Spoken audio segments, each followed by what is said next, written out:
Los jóvenes, igual que todos los españoles, necesitamos esperanza.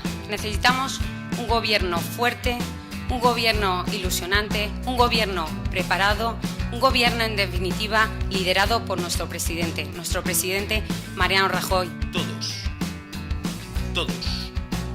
Todos estamos convencidos de que en España hace falta un cambio. La diferencia está entre aquellos que pensamos que ese cambio tiene que venir de los que no han gobernado y estos que ayer se reunieron para proponer que el cambio sea que sigan los mismos